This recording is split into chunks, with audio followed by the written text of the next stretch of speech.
Le tombeau de la louve blanche. Une légende oubliée. Une relique interdite. Un secret que l'Europe a tenté d'effacer. Fana Fawe. Dans les confins glacés des Carpates, là où même les oiseaux refusent de chanter en hiver, il existe un village que les cartes modernes ont oublié. Ce lieu, entouré de pins noirs et d'un silence pesant, garde dans son sol gelé une mémoire plus ancienne que les royaumes d'Europe eux-mêmes. On dit qu'une femme y fut ensevelie il y a plus de 2000 ans, une guerrière, une reine, une malédiction, la louve blanche. L'appel des brumes.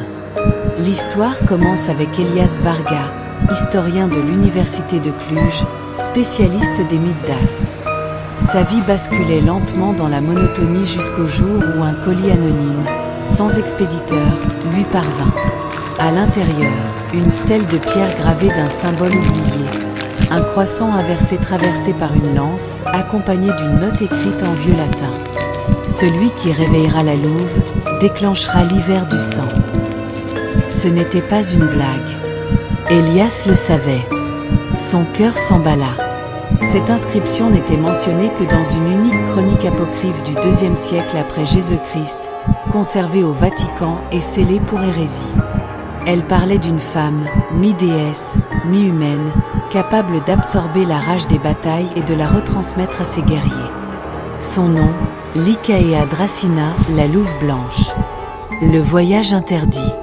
Elias partit en expédition, accompagné de 2 étudiants, Irina, linguiste au nerf d'acier, et Miraï, passionné de cartographie ancienne. Ils traversèrent les frontières du réel, rivières gelées, forêts sans nom, grottes où l'air vibrait d'une étrange fréquence. Une nuit, alors qu'ils campaient près d'un cercle de pierre, Irina fut réveillée par un murmure. « Je n'ai jamais dormi. Qui me cherche, me trouvera. » Elle crut d'abord à un rêve. Mais en s'approchant du cercle, elle découvrit que le givre sur les pierres avait formé une silhouette de femme, ses yeux fixant l'horizon. Ce fut le premier avertissement. L'entrée du tombeau. Ils atteignirent enfin une faille rocheuse perdue dans la montagne. Là, derrière une cascade figée dans le temps, se cachait un passage étroit menant à une galerie obscure. Chaque pas résonnait dans le silence, comme si les murs eux-mêmes retenaient leur souffle. Au fond de la galerie, une porte cyclopéenne leur faisait face, ornée du même symbole que la stèle. Elias y posa la main. Un vent chaud, irréel, souffla. La porte se souleva lentement. À l'intérieur, un sanctuaire. Au centre, un sarcophage taillé dans un cristal opalin. Autour, 12 statues de guerriers en bronze, visages couverts de larmes. Le rituel du réveil. Irina lut à voix haute les runes qui entouraient la tombe. La pièce se mit à vibrer. Le cristal du sarcophage se fissura. Puis, un cri. Eigu, Supernatural. La louve était là, pas dans sa chair, mais dans les ombres. Une silhouette féminine éthérée, vêtue d'un manteau de plumes et d'os, flottait au-dessus du cercueil. Elle parla dans une langue oubliée, mais leur cœur comprenait. Je futrai encaune endormir. Et vous m'avez réveillé. Soit. La vision du passé. Elias fut projeté en arrière. Ses yeux s'illuminèrent d'une lumière aveuglante. Il vit des armées romaines encerclant un trône de pierre. Une femme seule, brandissant un glaive d'argent, faisant face à 10 000 soldats. La neige se teintait de sang. Puis, le silence. L'emprisonnement. À son réveil, Elias pleurait. Il comprit, ils n'avaient pas réveillé une reine. Ils avaient libéré une malédiction. Les choix du destin. Un artefact reposait dans le sarcophage, un collier en os gravé de runes rouges. Lycaea leur fit une offre. Prenez-le, et vous connaîtrez ma force. Refusez, et je retournerai dans l'oubli. Mais sachez-le, chaque pouvoir réclame un prix. Elias refusa. Miraï, fasciné, s'approcha. Il effleura le bijou. Son corps se tendit, puis s'effondra. Dans ses yeux, Un éclat nouveau. La Loube Esuri. La fuite et le silence. Le sanctuaire s'effondra. Ils coururent à travers les galeries, poursuivis par des cris d'un autre monde. À la sortie, le ciel avait changé. La neige tombait en été. La louve marchait à nouveau parmi les vivants. Mais dans un seul corps, Miraï. Elias, brisé, décida d'effacer toutes les traces de leur passage. Mais la vidéo d'Irina, tournée en secret, fut publiée anonymement et devint virale. L'héritier du sang ancien. La transformation de Mihai. Ils étaient parvenus à fuir le sanctuaire juste avant son effondrement. Mais quelque chose s'était brisé ce jour-là. Pas seulement les pierres millénaires, mais l'équilibre du groupe. Miraï ne parlait plus. Ses yeux semblaient habités par une lumière blanche, presque animale. Il ne dormait plus, il ne souriait plus. Il écrivait, parfois, dans une langue qu'aucun d'eux ne reconnaissait, même Irina, pourtant spécialiste des langues anciennes. Elias s'enfermait dans le silence. Il passait ses nuits à relire ses carnets, à comparer les symboles du tombeau avec ceux des anciennes civilisations thraces. Une vérité lui apparaissait lentement. Ils avaient réveillé une entité bien plus ancienne que la légende le laissait croire. La louve à visage d'homme. Une nuit, alors qu'il campait près d'un lac noir, Miraï se leva sans bruit et s'éloigna. Irina, inquiète, le suivit à distance. Il s'agenouilla au bord de l'eau, fixa son reflet, puis prononça un nom. Dracena. À cet instant, son reflet se transforma. Ce n'était plus Miraï, mais le visage d'une femme, aux yeux d'un blanc glacé, au sourire énigmatique. Irina étouffa un cri. Là, longtemps. Puis parla pour la première fois depuis des jours. Elle voit à travers moi. Elle ressent. Elle attend le moment. Le moment de quoi? Irina ne voulait pas le savoir. Mais au fond d'elle, elle comprenait déjà. Le retour à la civilisation. Ils redescendirent en ville. Cluj-Napoca leur parut presque irréelle, trop bruyante, trop moderne. Mais la louve ne supportait pas la foule. Mihai devint instable.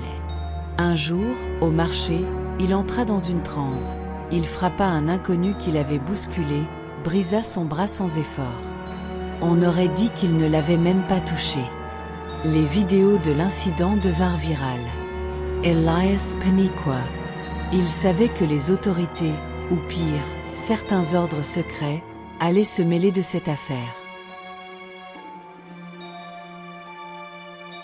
Les signes du changement. Miraï devenait de plus en plus puissant, mais de moins en moins humain. Sa voix se faisait multiple, comme si elle portait un écho millénaire. Son ombre bougeait indépendamment de ses gestes.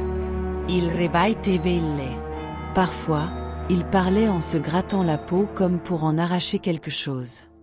Un soir, il dit à Irina. La louve n'est pas seule.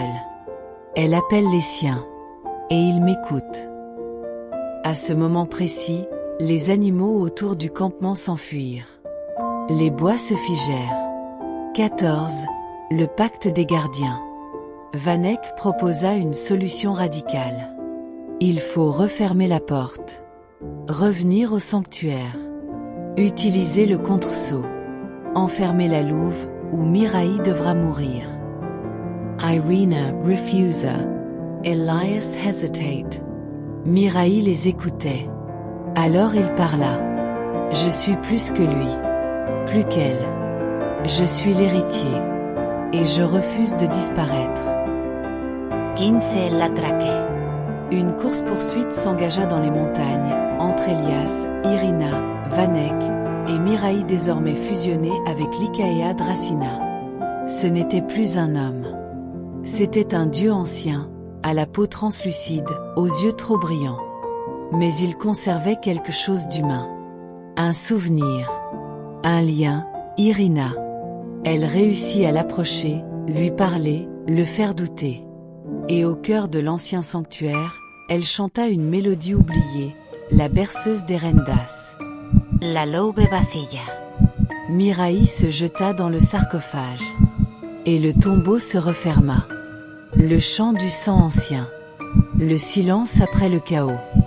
Le tombeau s'était refermé. Un bruit sourd, comme le grondement d'un millier de loups, avait résonné à travers les entrailles de la montagne. Puis, le silence.